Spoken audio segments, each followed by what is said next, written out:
o interessante é que, como se passaram 25 anos do caso, agora algumas classificações de documento elas caem por terra. Só que o grande impasse é saber se os militares vão liberar isso ou não. Eu acredito que não. Né? Que apesar de ter passado já o prazo, eles não vão liberar. Mas algumas pessoas que não assinaram termos de confidencialidade para os militares, eles vão começar a falar. Inclusive, uma dessas pessoas já topou falar, já falou, inclusive, a gente já gravou algumas coisas. Tem um outro depoimento que a gente conseguiu também na Unicamp, de uma pessoa que chegou a ver, né, essa criatura dentro de um terrário. E existem vídeos, sim, dessa criatura, mas a gente, ufólogo civil, ainda não conseguiu botar a mão nisso. Na época, em 96, havia uma facilidade maior da gente obter esses vídeos das criaturas. A gente chegou até ia fazer uma vaquinha. Na época, eu não lembro se era 10 mil, alguma coisa, porque mudou tanto a moeda da gente, né? Não sei se era cruzeiro, cruzado, que raio que era. E então a gente ia fazer essa vaquinha para comprar de um dos militares que tinha uma cópia. Mas aí depois ele deu para trás, ficou com medo, não sei se sofreu algum tipo de pressão. Teve alguns militares que foram citados na época nesse processo, que foram presos dentro da ESA. Depois eles soltaram, mas o pessoal fica com medo. E hoje, mesmo nos dias atuais, alguns militares que falaram com a gente, que deram detalhes, eles pediram um sigilo da sua pessoa porque eles não querem sofrer nenhum tipo de sanção.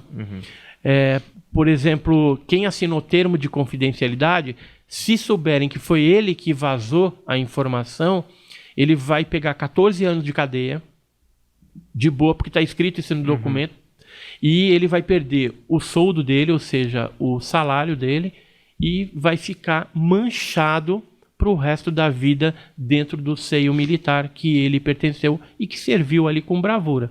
Mas, assim, tem algumas pessoas que ficam indignadas, né, militares também, indignados com o acobertamento que os governos fazem em relação ao assunto OVNI. E aí, falando isso, é bem interessante que a gente pense da seguinte forma: a gente não pode criticar os militares, mas sim criticar os normativos para que eles mudem, porque os militares estão apenas cumprindo ordens para impetrar esse acobertamento. E aí, falando nisso, eu trouxe para vocês aqui, separei lá em casa rapidinho, 3 documentos que são documentos de várias épocas que comprovam que a Força Aérea Brasileira sempre se interessou pelo assunto OVNI e que eles pesquisam isso de forma normatizada. Então, o primeiro documento aqui, ó, esse é um documento da década de 90, foi emitido dia 20 de agosto de 90, chama NPA 9C, e são procedimentos a serem adotados pelos órgãos ATS e ATC em caso de avistamento de objeto voador não identificado. Caramba. E isso aqui ele foi feito com base na diretriz específica 04 de 89, que é essa daqui, também da Força Aérea, e que é uma diretriz confidencial. Geralmente, os normativos de OVNI, eles têm essa classificação confidencial. Quando envolve criaturas, alguma coisa assim, biológicas diferentes, né, que tem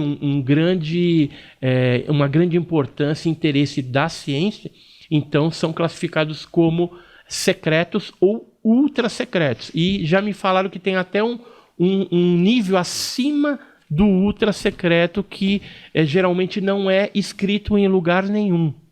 E o interessante é que no passado, né, nessa, por exemplo, de 1990, se algum ufólogo ou interessado ligasse para lá para saber o que estava acontecendo, de repente alguém viu um OVNI e liga lá para a base aérea, alguma coisa, e aqui está escrito no item, ó, 4.6 e 4.7. Caso a pessoa que reporta o evento questione sobre as medidas a serem tomadas, informar apenas que o caso está sendo relatado às autoridades competentes, que por sua vez tomarão as devidas providências. E no item 47, olha só, havendo telefonemas de jornalistas ou curiosos, entre aspas, curioso é o zoofólogo, é a gente, entendeu? Solicitando informações, responder que não está autorizado a fornecê-las e acabou, e não fornece e já era. Só uma coisa, isso aqui pode nos matar? Porque não. Como você conseguiu esses papéis que são confidenciais? Alguns isso aqui é um deles... corte do Planeta Podcast. Começou o corte agora, a gente lendo isso daqui. Só para saber se os militares vão nos atacar a partir desse momento. Não tem perigo não, porque esses 2 documentos, por exemplo, eles foram obtidos através da Lei de Liberdade de Informação.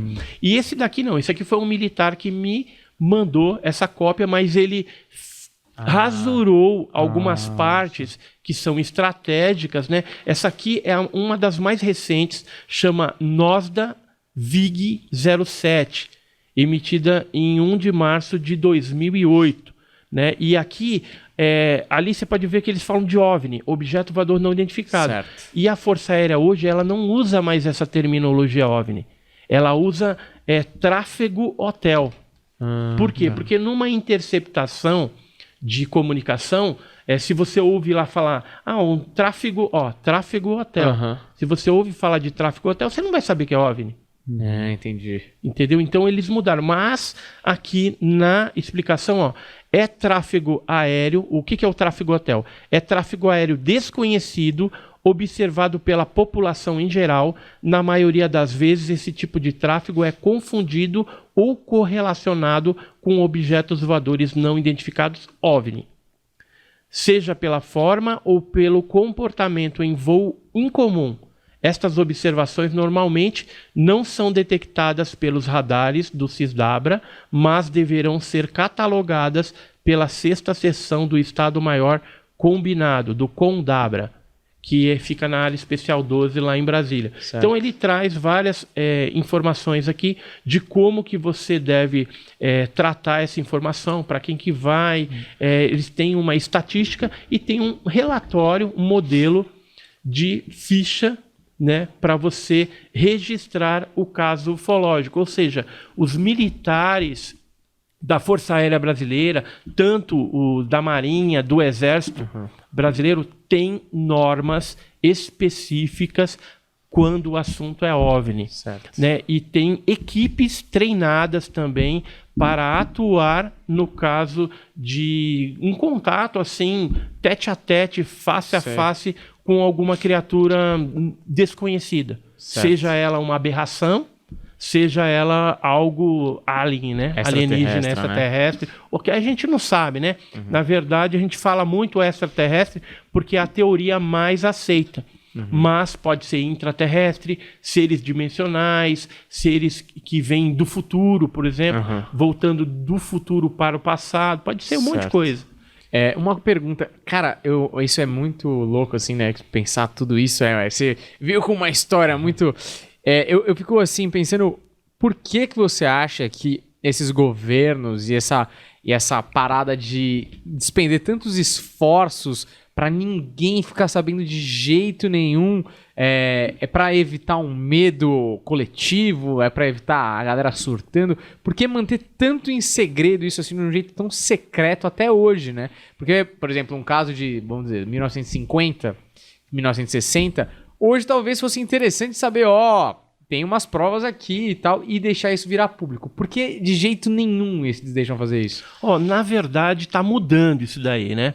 A gente percebe que de abril de 2020 para cá, o governo norte-americano já reconheceu, por exemplo, alguns vídeos que tinham sido vazados como sendo de objetos voadores não identificados. Se aquilo é um drone de outra nação, aí é outros 500, mas que eles já reconheceram que um fenômeno diferente, que eles chamam FANI, que é fenômeno aéreo não identificado, né? Eles mudaram o termo também, veio de OVNI, que nos Estados Unidos, né? É UFO, né? UFO. Unidentified Flying Object, né? Então, Flying Object, né? Flying Object. Então, esse termo hoje é FANI, ou UAP. Né, o termo, a sigla, né, norte-americana, que a maioria deles utilizam. No Brasil, ela mudou, né, que nem eu falei. No passado era MANI, que era Movimento Aéreo Não Identificado, depois virou OANI, que era Objeto Aéreo Não Identificado, aí passou a ser OVNI ou Disco Voador, e hoje é Tráfego Hotel. Então tem toda essa linha de tempo em que o nome do fenômeno foi sendo mudado até para dissimulação e você perder ali a linha dos arquivos, né? Porque tem muita coisa que a aeronáutica já liberou no Arquivo Nacional, mas tem muita coisa que eles não liberaram e acho que nem vão liberar. Porque fazem parte de documentos de inteligência que eu acredito que eles não têm esse interesse de estar liberando. Tem coisas muito fortes, né? Por exemplo, do antigo SNI, existia um órgão que pesquisava o assunto e até hoje esses documentos não vieram a público. O SAI, que é a Secretaria de Assuntos Estratégicos da Presidência da República, tem muita coisa, mas também não vem a público. Às vezes vem algum documento vazado, alguma coisa que a gente tem conseguido. Mas é muito difícil. A ABIN já me falaram até que tem coisas no subterrâneo da ABIN a respeito de OVNIs, ou seja, pedaços de algumas coisas diferentes, seres, né, coisas assim. E assim, a gente não tem como confirmar esse tipo de coisa. São pessoas que nos trazem essas informações, que trabalham lá dentro, que também não pode se expor, mas que existe algo relativo a esse assunto que é cobiçado por eles, tem. E aí por que eles escondem, né? A gente responder aquela pergunta. Justamente um dos aspectos é o pânico, para não gerar o pânico generalizado. O outro aspecto é o aspecto bélico. Qualquer potência, o país, potência militar, vamos dizer assim, que tem um disco voador em suas mãos, através de um processo de engenharia reversa, ele pode desmontar o disco e construir uma tecnologia, um disco voador terrestre, por exemplo, que, sendo utilizado numa guerra, ele vai com certeza dominar a outra potência. Existe algum vantagem caso tecnológica de alguma potência que usou alguma tecnologia e a gente não tem acesso como saber, como se viu? Várias. Mas alguma que veio de fora? Uma delas que a gente acredita que seja é o Stealth, né? Aquele avião triangular preto, que ele é invisível ao radar e ele foi muito utilizado na Guerra do Golfo, na década de 90. Né? Então, muitas pessoas viram aquelas estruturas negras no espaço aéreo ali da Europa e foi descrito nos jornais como discos voadores triangulares. Mas por quê? Porque essa tecnologia, que a gente acredita que veio de uma engenharia reversa de naves que se acidentaram e eles construíram esses aparatos, já tinham sido desenvolvidos pelos norte-americanos, mas não tinha sido comunicado publicamente. Então, por isso que foi cômodo, vamos dizer assim, para os americanos não reconhecerem um fenômeno, porque eles têm drone espião, né? Que eles podem estar mandando por aí, e aí as outras potências vão pensar que é OVNI, que é qualquer outra coisa, né? O bicho-papão, né?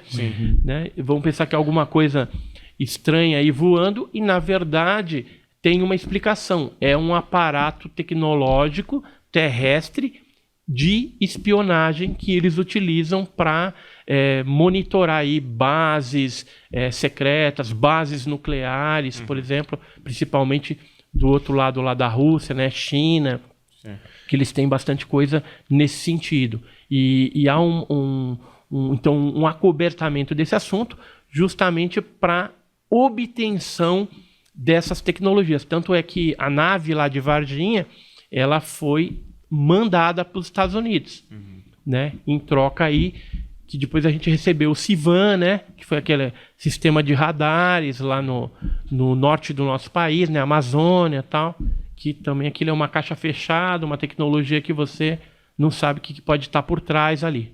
Teve algum governante no meio do caminho que se revoltou e teve vontade de divulgar isso tudo? Como é que funciona esse controle Porque Olha, cada ano entra um governante diferente, esse cara tem que estar junto no pacto, né? O único presidente brasileiro que resolveu divulgar alguma coisa foi o Juscelino Kubitschek. Que ele não vinha de uma estirpe militar, né? Porque todos os outros militares eles escondiam. Mas o Juscelino Kubitschek ele falou liberou, né, umas fotografias que foram tiradas pela Marinha Brasileira lá na Ilha de Trindade, isso em 1958, 16 de janeiro de 1958, pelo Almiro Baraúna, que era um fotógrafo, e algumas pessoas dentro do navio Almirante Saldanha chegaram a ver esses objetos. É lógico que essas fotos elas são questionáveis, porque o Almiro Baraúna, que era o fotógrafo, ele já tinha fraudado algumas fotos.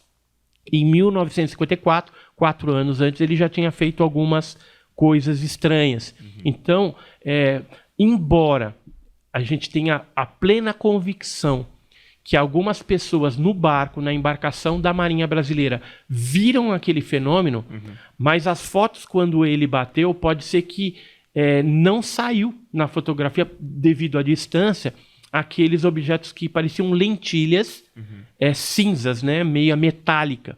Então, o que ele fez? Provavelmente, quando ele chegou na sua casa, fez ali uma dupla exposição para corroborar o fato. E aí as fotos dele ganharam o mundo, as notícias de jornais, né, e foram parar na mão do presidente da República, na época, o Juscelino Kubitschek, e ele, então, tinha uma amizade política também com o pessoal de um jornal, e aí cedeu as fotografias e eles deram a notícia em primeira mão, né? Então vazaram o assunto. De presidentes da República que eu conheço, esse foi o único assim que falou mais abertamente no Brasil sobre o assunto OVNI. Embora eu tenho documentos de vários presidentes que comprovam essa interação. Por exemplo, Arthur Costa e Silva, o José Sarney, por exemplo, ele foi comunicado na noite de 19 de maio de 86, naquela noite oficial dos OVNIs, onde mais de 2 dezenas de OVNIs invadiram o espaço aéreo brasileiro. Então ele foi comunicado, acordado durante a madrugada pelo brigadeiro Otávio Júlio Moreira Lima, porque ele falou, estão invadindo aqui, posso mandar caça de interceptação ao encalço desses objetos voadores não identificados? Aí o José Sarney falou, pode, manda ver. E aí foram F-5, Mirage, né? E depois o próprio governo brasileiro e a aeronáutica brasileira colocou à disposição da imprensa o depoimento, né, de pilotos. O próprio brigadeiro estava lá na coletiva de imprensa falando a respeito desse caso abertamente. Só que o que aconteceu naquela época, em 86?